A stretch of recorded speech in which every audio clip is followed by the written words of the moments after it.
Hello students. So today we are going to start a new chapter from NCERT class 10 history textbook, and the chapter is the rise of nationalism in Europe.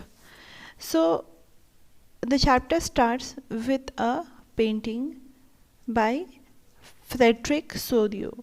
So who was Frederick Soriot? Frederick Soriot was actually a French artist. He visualized his dream world, and this dream world was based on democratic and social republics. Frederick Sorio एक French artist थे और इन्होंने एक dream world अपना मतलब एक ऐसा world सोचा जो कि which was based on democratic और सोशल रिपब्लिक। और फिर उन्होंने अपने इस विजुअलाइजेशन को क्या किया, 4 पेंटिंग्स के रूप में उतारा। he visualized his dream world and he prepared 4 paintings, and one of the painting is this one, which is given on the first page of the chapter. So let's see what is the painting all about. In the painting you will see that he has drawn Statue of Liberty. The Statue of Liberty is standing here. Statue of Liberty जो है वो यहाँ पे stand कर रही हैं। इनके left hand में मशाल है, and the torch, which is the torch of enlightenment, and right hand में charter है, the charter of man, which was passed during the French Revolution. So apart from this, there is a procession. ये एक procession, लोग मार्च कर रहे हैं अपने flags के साथ, and then in their own national costume. So एक procession है, and he has visualized that इस procession को lead कौन कर रहा है? US and Switzerland. US and Switzerland जो already Statue of Liberty को cross कर चुके हैं अपना homage pay करके, they have paid their homage to Statue of Liberty and their tribute to Statue of Liberty. And now अब Statue of Liberty के सामने कौन है? France. The France and its people, they are paying their homage, their tribute to Statue of Liberty. After them उन्हें follow कौन कर रहा है? France, Germany, Austria, then the kingdom of Seychelles. After that there are other countries as well, like Poland, England, Ireland, Hungary and Russia. So why the procession is being led by US and Switzerland? Because they have now become nation states. They have got their nationalism. And apart from this, और क्या है इस picture में? The remains of on the earth, धरती पे ये remains यहाँ पे हैं किस चीज़ के? These are the symbol of absolutist institutions. That means पहले जो monarchical form of government थी ये उसके remains हैं. And on the above in the sky, as you can see, Jesus, saints and angels, they are also watching what is going on and how things are changing. So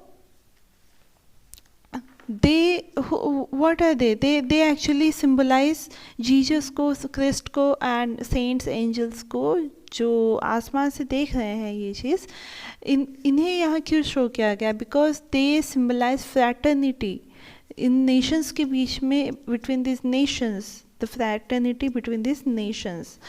Now, and moreover, in the procession, all the people, they are holding their national flag and they are wearing their national costume. Okay, so what does this picture represent? This picture actually represents the struggle through which they have got their freedom. So similarly, they have gained nationalism. So similarly, this picture, ये picture यहाँ देने का मतलब क्या होता है कि in the chapter we are going to read about how in the 19th century nationalism emerged and it brought memorable changes in the political map of world. So in this chapter, इस chapter में हम क्या पढ़ने वाले हैं कि nationalism किस तरह से emerge हुआ and it brought and how किस तरह से ये जो है ये world politics में मेमोरेबल चेंज, यादगार चेंजेस लेके आया. So in the rise of nationalism, let's see the chapter. The chapter is the rise of nationalism in Europe. What does nationalism mean? Nationalism actually mean the love for nation, and this idea, this concept came from the French Revolution. There were various revolutions, but the best example which we can take is the French Revolution. French Revolution, it started in 1789 in France, Europe. We have already studied about it in our previous class, that means in class 9, in the very first chapter. So let's have a quick recap of what we studied, and so that we can correlate with how things changed in Europe. So the very first was the French Revolution. It started in 1789 in France, and France is in Europe. And what was the aim of the revolution? पहले European countries में, European Nations में क्या थे, and specially France में monarchy थी. But they wanted freedom from monarchy, they wanted democracy, they wanted their own elected government. So this fight, this revolution was for that desire to establish democracy. Now let's have a quick look over the timeline. We have studied till 1789 revolution हुआ, किस तरह से हुआ, and then there were various events involved in the revolution, and post-revolution after 89 as well. Now 10 years after the revolution, that means in 1799, Napoleon Bonaparte came and he started taking control over politics in France. Napoleon आए and उन्होंने politics पे अपना control करना शुरू कर दिया. After 5 years, Napoleon के आने के 5 years के बाद, that means in the year 1804, Napoleon introduced the Napoleonic Code or the Civil Code. अब सिविल कोड में क्या था कि this civil code, it removed all the privileges on birth. पहले जितने प्रिविलेजेस दिए गए थे, that means it was somewhere on the line of equality. It established equality before law and secured right to property. So somewhere this civil code introduced by Napoleon Bonaparte was on the lines of equality. Now 1804 में the civil code आया, the Napoleonic code, and in 1815 in the battle of Waterloo, Napoleon was defeated. This battle was between Napoleon and Prague. Prague is actually the other countries of Europe: Prussia, Russia, Austria, and Britain. So what happened? Napoleon, although his policies were very favorable, somewhere down the line, most of his policies were were to establish equality, but problem क्या थी कि Napoleon what he wanted, he was not happy only with France, he wanted to conquer entire Europe, he wanted to rule entire Europe. So after conquering France, after leading over France, and Napoleon ही थे जिन्होंने monarchy को दोबारा revive किया वहाँ पे, monarchy in the form of military government. So what happened? Napoleon जो है, he wanted to take control over other countries of Europe as well. Europe के बाकी countries पे भी वो control करना चाहते थे. So that's why even after conquering, even after taking over France in 1804, he went on in fighting with other nations and conquering them. So what happened? There was a similar fight with Prague, Prussia, Russia, Austria, and Britain,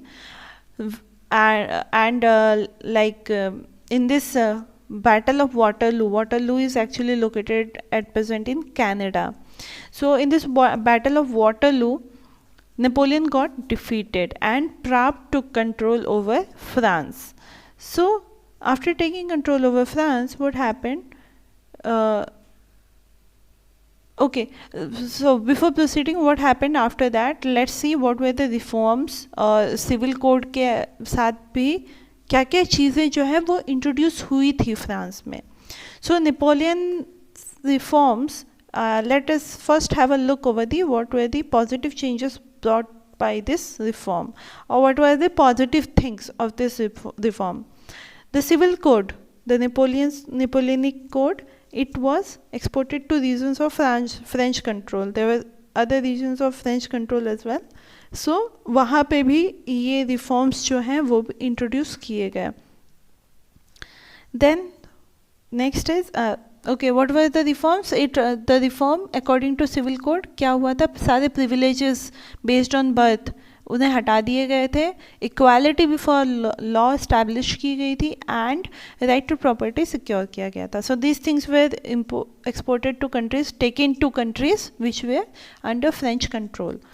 then Napoleon also simplified administrative division in Switzerland, Italy and Germany. Switzerland, Italy, Germany में जो administrative divisions थे उन्हें और simple बनाया गया ताकि वहाँ पे administration में कोई problem ना आए. After that, feudal system was abolished. Transport and communication system में improvement लाया गया. Peasants, artisans, workers, small businessman, like मतलब बहुत ही ग्राउंड लेवल तक जाके इन लोगों को फ्रीडम दी गई, आज़ादी दी गई. एंड फ्रीडम देने का मतलब क्या है कि कहीं ना कहीं एक तरह से इक्वालिटी स्टैब्लिश हो रही थी. Now uniform law, most important was uniform laws, standardized weights and measures and common national currency was introduced.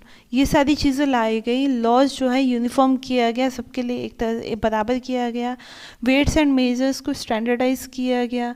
Then national currency introduce की गई जो कि कॉमन थी. एंड इसकी वजह से क्या हुआ? It help the small businessmans and small scale producers of goods to facilitate the movement and exchange of goods and capital from one region to another.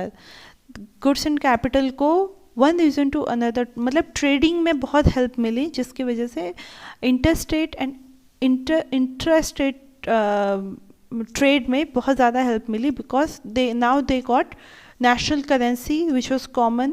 Then they got standardized weights and measures and there were uniform laws.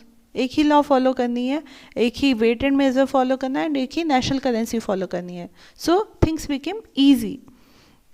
Now what were the negative things, negative changes, what were the negative things which were brought in by the Napoleon. क्या problem कहाँ पे थी? Problem थी increase taxes और बढ़ गए. Why? Because Napoleon was always into war.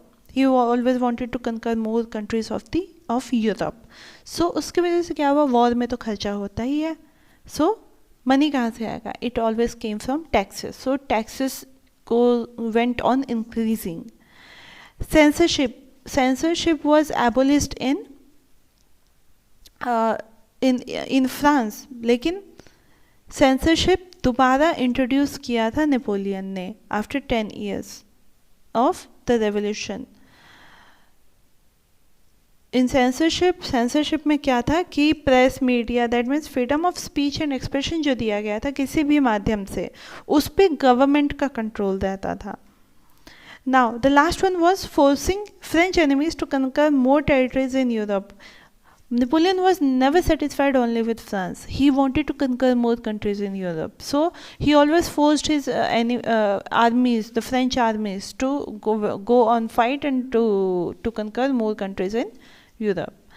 So these were a few negative things which were brought. But if we look at the positive part, positive things brought by Napoleon, then we will realize that okay, somewhere down the line, Napoleon also imparted equality. And imparting equality means working towards nationalism. कहीं ना कहीं nationalism की भावना जो है वो लोगों के मन में, नेशनल इक्वालिटी की भावना जो है वो लोगों के मन में आ गई थी.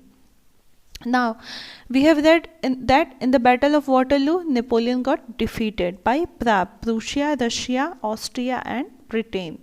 So उसके बाद क्या हुआ? उसके बाद क्या हुआ? प्राग ने फ्रांस पे कंट्रोल कर लिया and monarchy was reintroduced. Monarchy दोबारा आ गई फ्रांस में.